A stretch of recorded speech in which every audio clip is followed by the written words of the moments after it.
Ce que fait l'UGRS. Oui, alors merci beaucoup. Bonjour à toutes et à tous. Merci de m'avoir invité. L'UGRS, rapidement, c'est donc un groupement de syndicats d'employeurs de l'économie sociale et solidaire. On regroupe à peu près 24 syndicats sur 12 des 13 branches qui recoupent l'économie sociale et solidaire.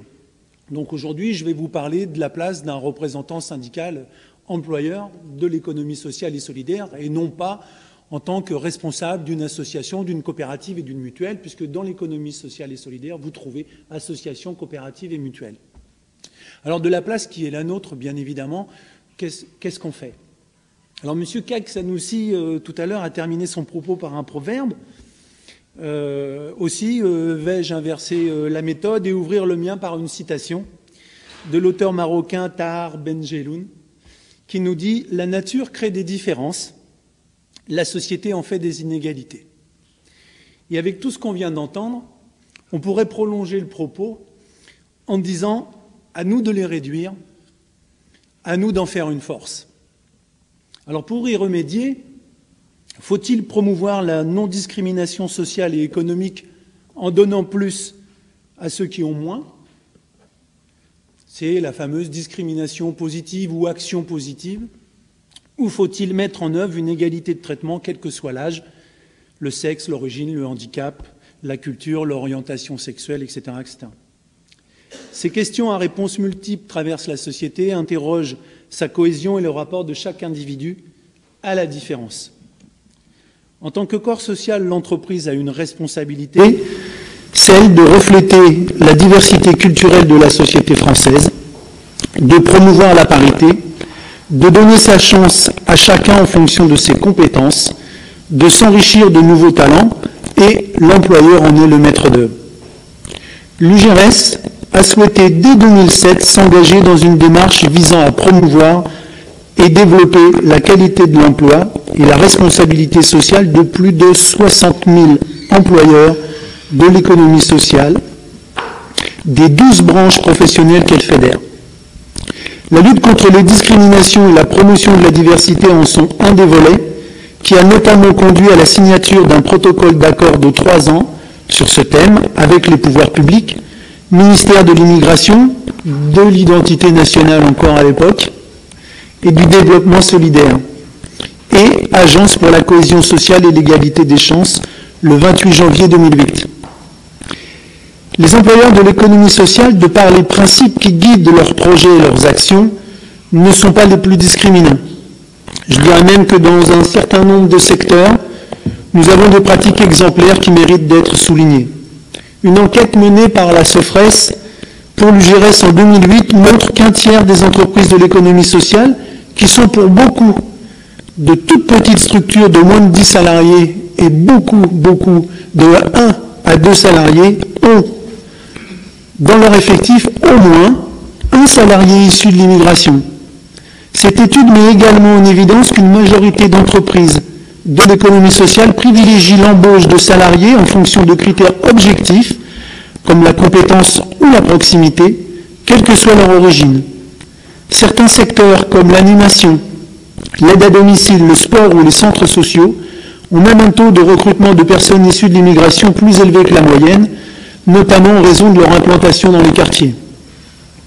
Pour autant, et nous le reconnaissons comme d'autres avec beaucoup d'humilité, nous avons des progrès importants à accomplir pour casser quelques plafonds de verre qui empêchent toujours les personnes issues de l'immigration, mais aussi les personnes à handicap, mais aussi les femmes, surtout les femmes, puisque les dernières études montrent que c'est toujours le premier critère de discrimination.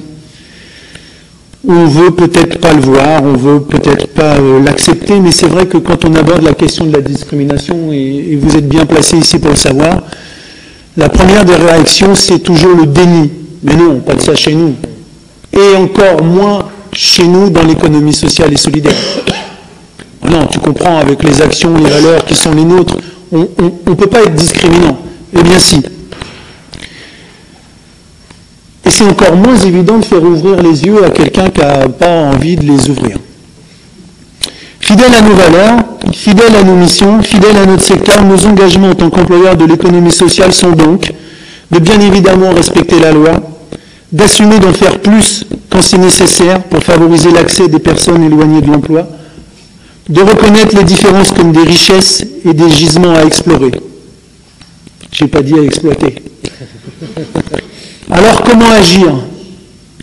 En prévoyant l'accompagnement des employeurs et des agissants, en transformant les pratiques, en faisant évoluer les mentalités des représentations, en s'inscrivant dans une politique en faveur de l'égalité des chances. La signature du partenariat de l'UGRS avec l'État et l'Accès début 2008 nous a permis d'agir en profondeur. Diagnostic, colloque national, session d'animation et de formation, création d'outils d'accompagnement du management, signature de la charte de la diversité par l'ensemble des syndicats d'employeurs membres de l'UGRS, et à cette occasion, c'était la première fois qu'on se rencontrait, création d'un réseau de référents diversité au national et dans les territoires. Nous avons mis en place 4 pôles territoriaux sur la prévention des discriminations et la promotion de l'égalité, en Île-de-France, en Alsace, en Aquitaine et en Poitou-Charentes. Dans le prolongement de cette matinée, des actions de sensibilisation des dirigeants et des réseaux seront conduites avec l'aide de la Fondation FACE pour aider à la démultiplication. L'UGRS diffusera début 2011 un guide ressources humaines destiné aux dirigeants afin de leur permettre de s'approprier les concepts juridiques et les méthodes objectives pour recruter et faire évoluer les salariés sans discriminer. Enfin, nous entrerons en négociation en 2011 sur ces questions avec les confédérations syndicales de salariés afin que l'ensemble des branches professionnelles fédérées par l'UGRS inscrivent ces questions dans leurs négociations conventionnelles. Et pour terminer, parce que la diversité est aussi une force pour la République et non un handicap. Merci. Merci à vous. Et là, on avait une logique plus de réseau, donc qui permet de la démultiplication. Nous allons promis, et puis après on passe à la deuxième table ronde. Et ça tombe très bien, et je m'inscris pile dans le prolongement de ce que vous venez de dire, parce qu'effectivement, c'est un combat encore à mener, et il est à mener, bien évidemment, maintenant dans le monde de l'entreprise, et moi je suis heureux que les entreprises, qu'elles soient de l'économie sociale ou pas, aient décidé d'entamer ces démarches-là, mais bien évidemment dans les associations, dans le monde civil, par l'éducation, tout petit, évidemment. Je crois qu'il y a quelqu'un qui disait « on est tous le juif de quelqu'un ». Voilà, on peut tous être discriminés, donc apprenons ensemble, dès le plus jeune âge, à ne pas discriminer.